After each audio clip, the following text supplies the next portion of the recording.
Over 200 years ago, there was a revolution, an American Revolution, an event that literally changed the course of history. It was led by a group of unsatisfied people. People who were tired of being told what they could do and when they could do it.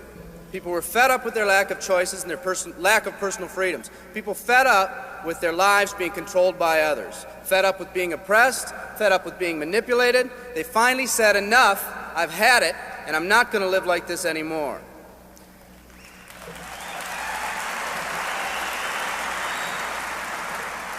Our ancestors were people that took full responsibility for what happened to them. It was that spirit that ignited a country and formed what is now a giant in the free world.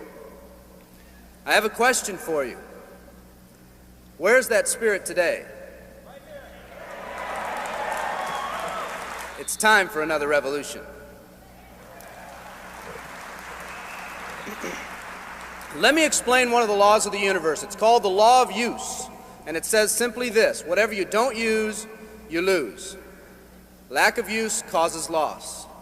Ambition unused declines. Faith unused decreases. If you don't use your skills, you lose your skills. If you don't use your freedom, you lose your freedom. Freedom does not come automatically. It's not attained and then handed down to us as an inheritance. It must be achieved each day. At the turn of the century, in the year 1900, less than 10% of us worked for other people or the government. Over 90% of us were self-employed. We were an independent people. In 1980, only 80 years later, over 90% of us worked for the other people or the government. Less than 10% of us were self-employed. We changed from an independent people to a dependent people. We'd slowly shifted from a people who took full responsibility for everything that happened to them to a people who've become talented and practiced at the art of blaming others for their problems.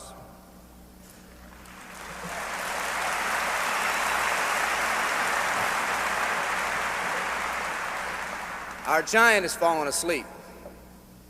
Our forefathers didn't say, who's going to take care of me? They simply said, all I ask is the opportunity to be free and the ability to take care of myself and my family. Today, we elect officials who will, quote unquote, take care of us.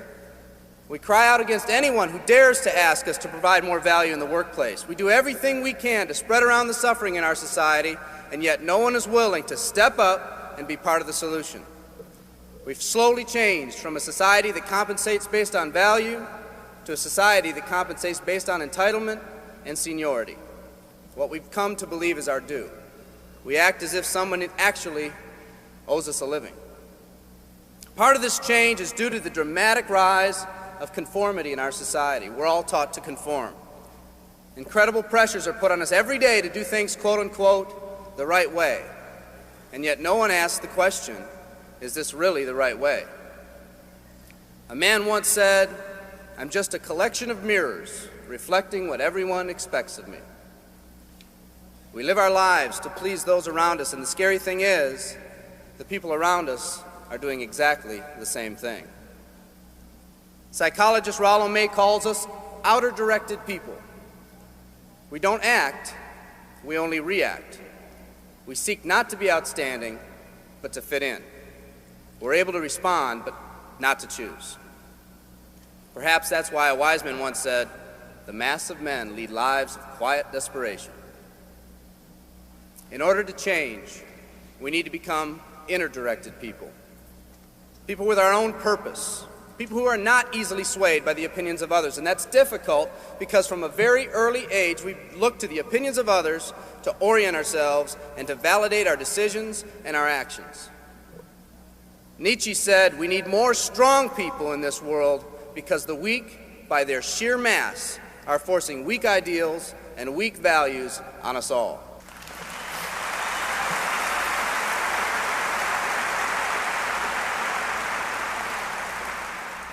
Today's massive social and economic changes are waking this slumbering giant. Some people may not be ready right now for the changes happening today in today's society. It doesn't matter if they're ready or not. An old proverb says, if a man wants his dreams to come true, he must first wake up.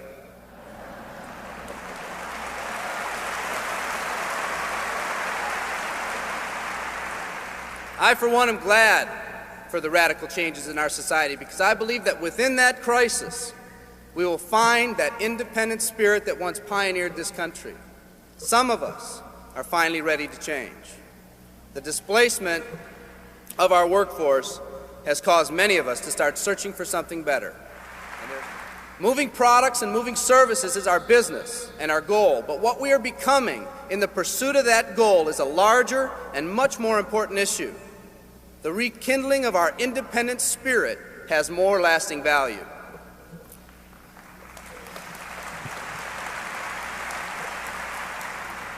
There's no more noble a business than the business that encourages the development of people.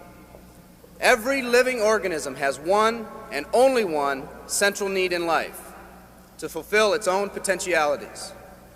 The acorn becomes an oak, the puppy becomes a dog, and that's all that's required of the oak and the dog.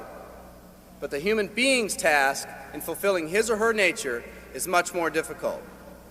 The reason is, unlike any other living creature on this planet, you've been given the dignity of choice.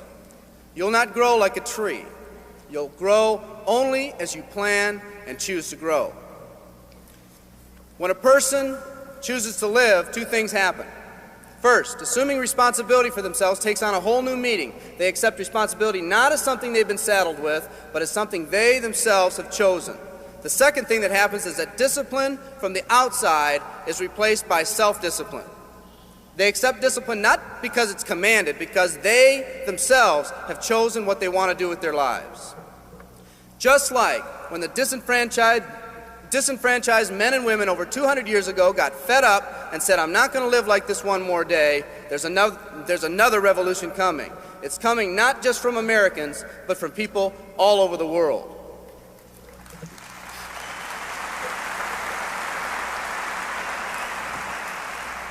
It's coming from people who've been oppressed in meaningless jobs, from people who've been unjustly held back, from people who've been slighted or ignored, from people who've had their hopes crushed time and time again by the circumstances around them, from people who've been playing in a game where the rules weren't the same for everyone, from people whose dreams have almost died by the methodical dripping of negative and pessimistic forces, people who've just been waiting for the right opportunity to present itself, an opportunity that they could hold on to, believe in, a place where people believed in them. I hear the rumbling of this coming revolution every day. The old rules are changing, and society is finally ready for that change. Will people try to persuade you not to rise up? Yes, they will, and sometimes with the best of intentions. But we must fight anyone or anything that tries to influence us against our freedom. And they'll try. Believe me, they'll try.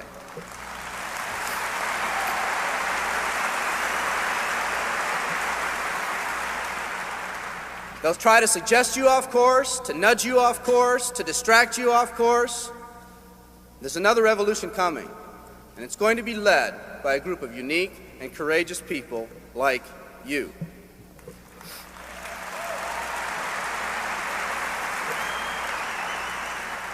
People who've had it with the way things are. People who've picked out their mountain in life and said, "I'm going to the top." And if someone tells you you can't climb mountains, you don't have any experience.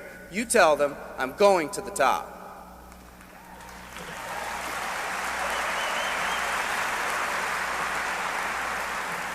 And if your neighbor tells you, "Come on, choose another mountain, that one's too rocky," what are you going to tell them? And if someone tells you, "Let's go over here where it's not so steep," what are you going to tell them?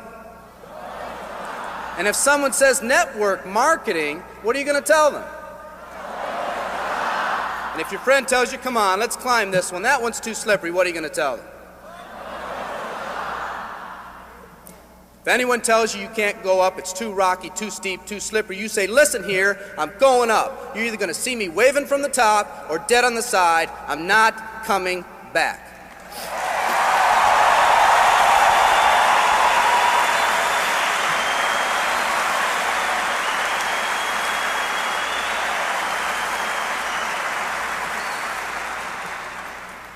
There's something about the do-or-die attitude. It's almost like when someone has a do-or-die attitude, time, fate, and circumstances seem to get together, have a hasty conference, and say, they say they're going to do it or die. We might as well let them have it.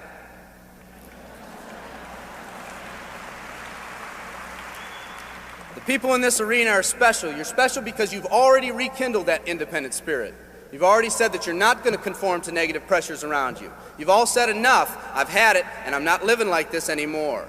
You are the people who want to set big goals and aspirations for yourselves and your families. People who want to live in a country where families are brought together again instead of being torn apart.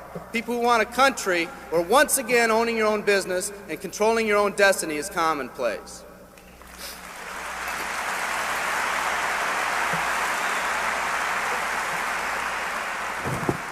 People who want a country where every man, woman, and child is treated with equal respect and dignity.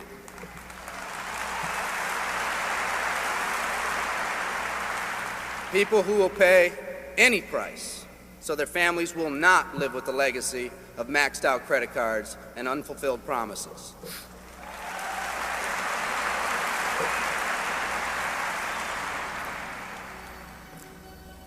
Today, we stand at the genesis of a new revolution, and people like you are going to lead it. Theodore Roosevelt said these words decades ago, and I think they're particularly appropriate today.